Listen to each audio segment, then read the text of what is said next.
अस्सलाम वालेकुम दोस्तों, इनसाइड विद मौज़म फ़खर में खुशामदीद। बात तो मैंने आपसे करनी थी पीपल्स पार्टी की सीईसी इजलास और उसमें होने वाले फ़ैसलों पर, लेकिन इससे पहले हम बात करेंगे लाहौर में इस वक्त शदीद तरीन ट्रैफिक जैम है और कई जगहों पर लोगों के हजूम जमा हैं और उसकी वजह यह है कि इलामा साद रिजवी को आज पुलिस ने गिरफ़्तार कर लिया है, जिसके बाद ये तमाम सूरत हाल डेवलप हुई है।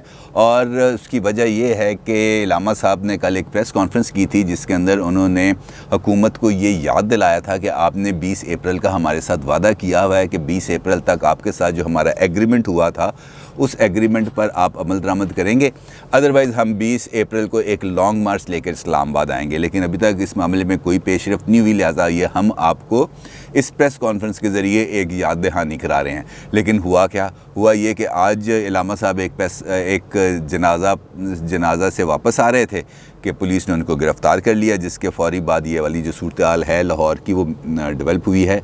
कई जगहों पर लोगों के हजूम जमा हैं और वो ट्रैफिक के अंदर निज़ाम में खलल डला हुआ है। बड़ी लंबी लंबी कतारें लगी हुई हैं। फ़िरोज़पुर रोड पर भी शहर के एंट्री एग्ज़िट पॉइंट्स पर ख़ासे लोग जमा हैं और वो अपने लीडर की रिहाई का मुतालबा कर रहे हैं। असल में देखा जाए तो ये सिचुएशन इस हवाले से भी ख़राब है कि आपने एक वादा किया और उस वादे के अंदर आपने ये कहा कि हम इस तमाम जो सूरत हाल है, जो आपके मुतालबात हैं, इसको हम पार्लियामेंट के अंदर पेश करेंगे। ख़ुद वज़ीर दाखिला शेख रशीद साहब कई मरतबा मीडिया पर आए और मीडिया पर आके उन्होंने ये ख़ुद कहा कि मैं हूँ आपका सबसे बड़ा सपोर्टर, मैं हूँ इस तहरीक का दाई, मैं हूँ ख़त्म नबूवत का सबसे बड़ा अलमबरदार, लिहाजा मैं आपका वकील हूँ और मैं ये मामले को ख़ुद लेके जाऊँगा आगे। अभी चंद दिन पहले भी उन्होंने जो प्रेस कॉन्फ्रेंस की उसके अंदर भी उनका यही ऐलान था, लेकिन जो अमल है वो इससे बिल्कुल मुख्तलिफ है। शायद उस वक़्त ये ज़रूरत थी क्योंकि उस वक़्त पीडीएम मौजूद थी, पीडीएम फ़ाल थी और पीडीएम ने लॉन्ग मार्च का ऐलान किया हुआ था। लिहाजा फरवरी के अंदर ये ज़रूरी था कि तहरीक लब्बैक पाकिस्तान की उस मूवमेंट को रोका जाए, उनको इस्लामाबाद में जमा ना होने दिया जाए ताकि वो और पीडीएम दोनों मिलकर हुकूमत के लिए एक पोटेंशियल थ्रेट ना बन जाए। लिहाजा जैसे है जो भी है करके ना इस मुआहदे को किया गया और उनसे कहा गया कि आप घर जाएं।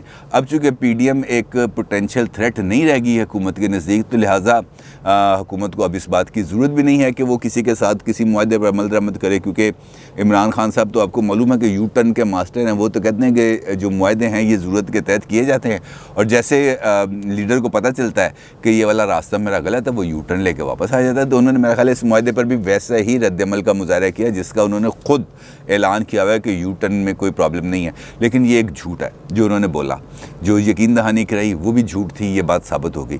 लिहाजा अब ये कहना कि इसके पीछे ये मोटिव था या इसके पीछे ये मोटिव था, ये मुझे मालूम नहीं है, ये बात बड़ी गलत है। लेकिन इस सारी सूरत हाल में जो बंदे इस वक्त पिस रहे हैं वो हैं लाहौर के शहरी, जो इस वक्त शदीद तरीन ट्रैफिक जैम के अंदर मुख्तलिफ चौराहों पर बड़ी लंबी लंबी कतारों के अंदर फंसे हुए हैं।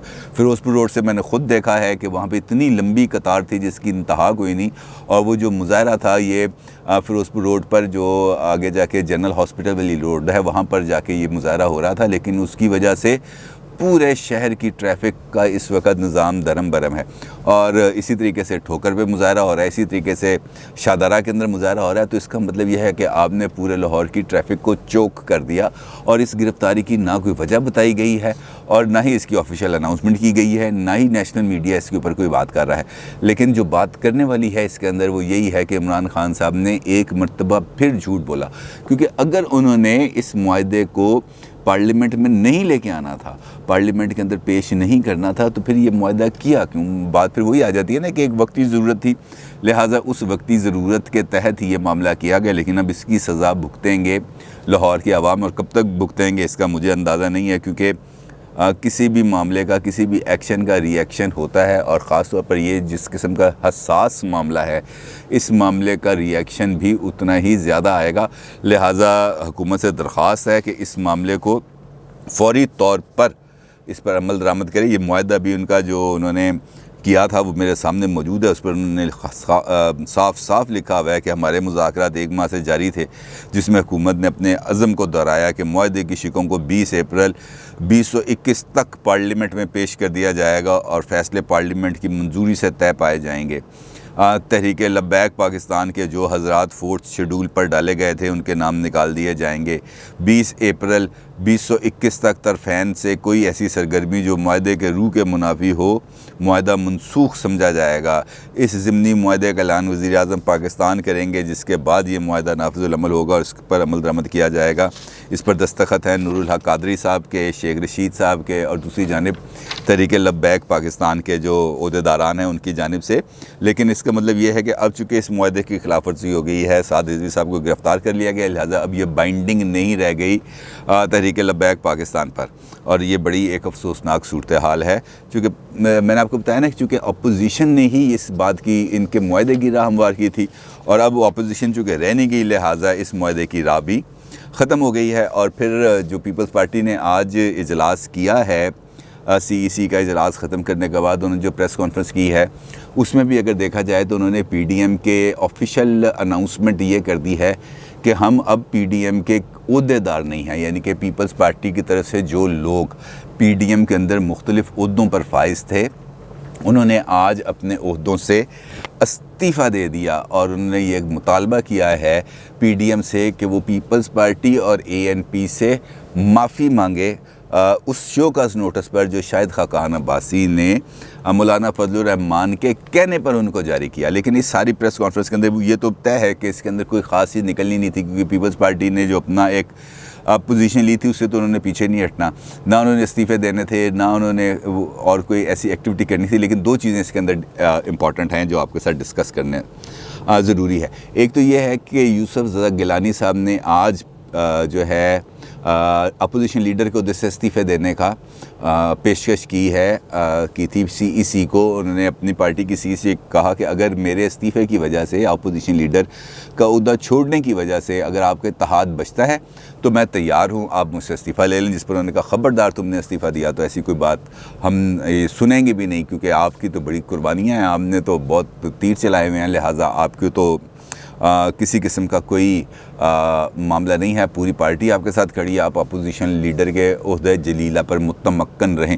लिहाजा ये इस्तीफ़ा तो उन्होंने जो कहना था वापस ले लिया, लेकिन अच्छी उनकी तरफ से जेस्चर था जो माना नहीं गया। अब मेरा ये ख्याल है कि शायद अब पीपल्स पार्टी ने एक शरीफ आदमी को और ज़्यादा रुसवा करने का फ़ैसला किया, क्योंकि उनको अपने इस फ़ैसले के बाद मेरा ये ख्याल है कि उनको ये फ़ील आई होगी, डेफिनेटली आई होगी कि मैंने बाप के अरकान की हमायत लेके गलत काम किया। अब चूँकि उनको इस बात का एहसास था, लिहाजा उन्होंने अपने इस एहसास को उस इजलास के अंदर डिपिक्ट किया, लेकिन उस इजलास ने उस एहसास की कदर नहीं की, जो मेरा ख्याल है कि गलत मामला था, उनको ऐसा नहीं करना चाहिए था।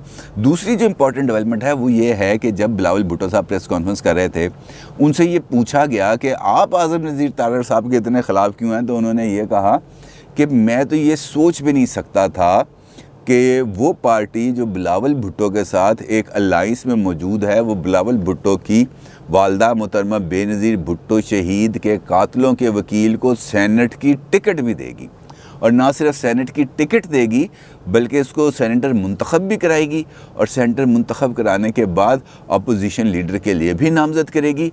और ये मैं नहीं चाहता था, क्योंकि मेरे जो तमाम लोग हैं वो उस अपोजिशन लीडर के पीछे खड़े नहीं हो सकते। तो बड़ा हैरानी हुई है बात सुनकर कि जो सऊद अज़ीज़ साहब थे और शहजाद साहब थे वो किस तरीके से बेनज़ीर भुट्टो के कातिल हो गए। मेरी ये समझ में नहीं आई बात, क्योंकि उनके ऊपर जो इल्ज़ाम था, क्योंकि जिनके वकील हैं आज़म नज़ीर तारड़ साहब, उन पर यह इल्ज़ाम था कि उन्होंने जो जाए वारदात है जहाँ पर मोहतरमा बेनज़ीर भुट्टो शहीद हुई लियाकत बाग के बाहर, उन्होंने वो जगह फोरेंसिक एविडेंस इकट्ठा किए करने से पहले ही धुलवा दी। ये उनकी फ़राइज़ से गफलत थी, जल्दबाजी थी, फ़ैसले की गलती थी, वट और इस के ऊपर उनके ख़िलाफ़ कार्रवाई हुई, उनको मुलाजमत से बर्खास्त किया गया। उसके बाद वो अपील पे गए, अपील पे जाने के बाद वो बहाल हुए। वो किसी भी तरीके से, जिसको हम ये कह सकते हैं, कन्विक्टेड नहीं रहे। कन्विक्शन तो सूरत में होती है जब वो सज़ा हो जाए, सज़ा इम्प्लीमेंट हो जाए, बंदा अपील में चल जाता है, वो कन्विक्शन भी ख़त्म हो जाती है। जैसे मरियम साहब हैं, वो उनको कन्विक्शन हुई, उसके बाद वो अपील में आई, उनकी सज़ाएँ सस्पेंड हुई हैं, तो वो भी तक बाहर मौजूद हैं। आप उनको कन्विक्टेड नहीं कह सकते। लिहाजा क्या पाकिस्तान के अंदर किसी भी मुजरिम की वकालत करना ममनू करार दे दिया गया? मतलब अगर हम एक लम्हे के लिए तसव्वुर करें तो क्या हम इस वक्त मुसलसल कोशिश कर रहे हैं कि कुलभूषण यादव जो भारतीय जासूस था उसकी जो सज़ा है, उसको जो सज़ा दी गई है उसकी ना सिर्फ अपील हो बल्कि एक वकील का बंदोबस्त किया जाए। और रियासत बार बार कोशिश कर रही है, ऑर्डिनेंस भी लेके आए खामोशी के साथ कि उसको वकील करने दिया जाए, लेकिन कोई वकील नहीं मिल रहा। तो ये एक वकील देना तो काम है, किसी को बंदे को आप उसकी सफाई का मौका दिए बगैर किस तरीके से सज़ा दे सकते हैं। और अगर आज़म नज़ीर तारड़ साहब ने वकालत की है उनकी, तो क्या आज़म नज़ीर तारड़ साहब इस बात के ज़िम्मेदार हैं कि वो मुहतरमा बेनज़ीर भुट्टो की शहादत में मुलव्वस हैं?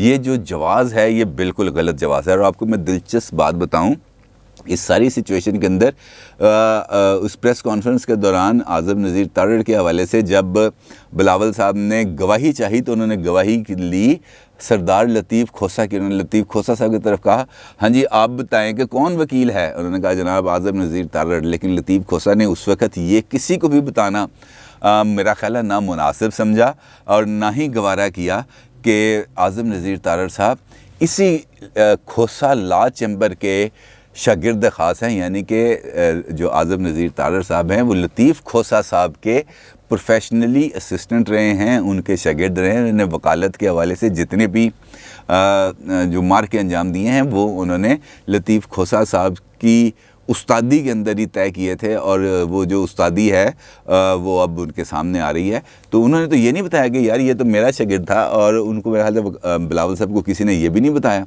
कि वकालत करना जुर्म नहीं है। वकालत करना बिल्कुल भी जुर्म नहीं है, क्योंकि 100 तरह के लोग 100 मुकदमात हर रोज़ अदालतों में पेश होते हैं। इसका मतलब ये कि हम किसी को सफाई का मौका ही ना दें। मेरा नहीं ख्याल कि उनका ये जो उनका मौक़िफ़ है वो मौक़िफ़ किसी भी हद तक काबिल पज़ीर आई है।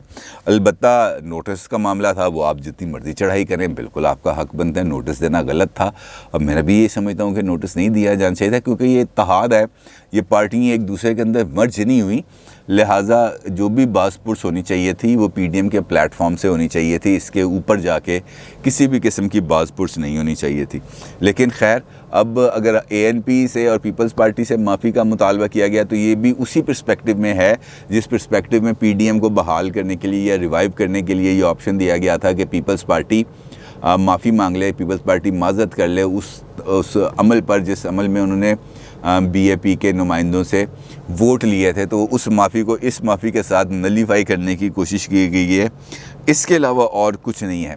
क्योंकि अगर हम देखें तो इस वक्त पॉलिटिकल ग्राउंड बिल्कुल ही वेकेंट हो चुकी है, और इस पॉलिटिकल वेकेंट सूरत हाल के अंदर जो पीडीएम है वो बिल्कुल इर्रेलेवेंट होती जा रही है। और मेरा ये ख्याल है कि अब नून लीग और जेयूआई को ख़ुद ही, मतलब अगर पीडीएम को ये ख़त्म नहीं कर सकते तो ये ख़ुद ही तो उससे अलग हो सकते हैं कि यार दूसरी दिन जाना तो सामने ज़्यादा अच्छा जी अस्सलाम वालेकुम, मतलब बात आगे बढ़े किसी न किसी तरीके से, क्योंकि हम तो बिल्कुल ही एक जगह पर आकर ना सिर्फ फंस गए हैं बल्कि हम उससे आगे निकलने के लिए शायद अभी तैयार नहीं हैं। अब बात करते हैं आपके सवालों पर। तारिक अवान साहब का सवाल है कि ये जो स्क्रिप्ट है जो तैयार किया जा रहा है उसको आज़ाद कश्मीर के इंतखाबात से पहले अमल में लाया जाएगा या उसके बाद? बड़ा अहम सवाल है, क्योंकि स्क्रिप्ट का जहाँ तक मामला है, इसको मैंने आपको कल भी बताया था कि जून तक का इसके लिए टाइम दिया गया है कि जनाब जून तक इसको ज़रा आप देखें कि क्या सिचुएशन बनती है, इमरान खान सब क्या करते हैं, पॉलिटिकल डेवलपमेंट्स कैसी होती हैं। और इससे पिछले व्लॉग में मैंने आपको बताया था कि इस चेन के अंदर दो लोग हैं जो अगर एक दूसरे से मिल जाएं, एक दूसरे से जॉइंट हो जाएं तो ये चेन मुकम्मल हो जाती है, और वो हैं बिलावल भुट्टो साहब और जहांगीर तरीन साहब। जहाँ तक आज़ाद कश्मीर के इलेक्शन का ताल्लुक है तो आज़ाद कश्मीर के इलेक्शंस जो इस्टेब्लिशमेंट है उसके लिए बहुत ज़्यादा इम्पोर्टेंस का हामिल हैं, क्योंकि इसी एक सिचुएशन के ऊपर तमाम आगे चीज़ें बिल्डअप करती हैं। तो मेरा ये ख्याल है कि आज़ाद कश्मीर के इलेक्शंस के जो नताइज हैं वो आपको ये बता देंगे कि अगले पॉलिटिकल सेटअप के अंदर कौन सी जमात आगे आने वाली है। क्योंकि पीटीआई की जो सिचुएशन है वो यहाँ पर जिस किस्म की है वैसी सिचुएशन आपको वहाँ पे देखने को मिलेगी। लिहाजा मेरा नहीं ख्याल कि जो आज़ाद कश्मीर के इलेक्शन है उससे पहले कोई चीज़ एग्जीक्यूट हो पाएगी। लिहाजा आज़ाद कश्मीर के इलेक्शन इसी सिनेरियो के अंदर होंगे। मियान दावा साहब का सवाल है कि इलेक्शन कमीशन पर दबाव फॉरेन फंडिंग केस से बचने के लिए है। बड़ा दूर का नुक्ता लेके आया। फॉरेन फंडिंग केस के अंदर भी अब कुछ थोड़ी बहुत डेवलपमेंट हो रही है और अभी 2 दिन पहले भी इस केस की समाअत थी, मुसलसल उस पर नज़र भी है। और इस मरतबा अकबर एस बाबर साहब की जो दरख्वास्त थी कि सिक्योरिटी कमेटी हमें वो तमाम रिकॉर्ड दे जो फॉरेन फंडिंग केस के हवाले से उसने PTI के अकाउंट से इकट्ठा किया है ताकि हम उस पर गौर करें, तो इलेक्शन कमीशन ने उनकी इस दरख्वास्त पर फ़ैसले को महफूज कर लिया। वो 1-2 दिन के अंदर वो फ़ैसला आ जाएगा तो उससे पता चल जाएगा कि ये क्या मामला है। जो फॉरेन फंडिंग केस है इस वक्त मैं आपको पहले भी बता चुका हूँ कि ये पूरी PTI के गर्दन पर लटकती हुई तलवार है, क्योंकि इसके नतीजे के अंदर PTI की जमात को बतौर जमात काला दम भी करार दिया जा सकता है। और अगर जमात काला दम हो जाएगी तो असम्बलियों में मौजूद तमाम अरकान असम्बली PTI के डिसिप्लिन से आज़ाद हो जाएंगे। फिर तरीन ग्रुप अपना एक अलग पार्लिमानी ग्रुप भी बना के बैठ सकता है। इसका मैंने इशारा पिछले वीलॉग में किया भी था कि एक अलग पार्लिमानी हैसियत उनकी इकट्ठी हो सकती है। लिहाजा ये बड़ा इम्पॉर्टेंट है और जैसे जैसे कुछ सूरत हाल डेवलप होती रहेगी तो मामलात आपको इसी सिमत में जाते हुए नज़र भी आएंगे। बाकी वहाँ पे पीपल्स पार्टी और नून लीग का भी मामला ज़ेर बहस है फॉरेन फंडिंग के अंदर। और अगर किसी ने रॉन्ग डूइंग किया है किसी भी पार्टी ने तो उसको इस पर सज़ा मिलनी चाहिए। अपनी राय का ज़रूर इज़हार कीजिएगा। आपका बहुत शुक्रिया। अल्लाह हाफिज़।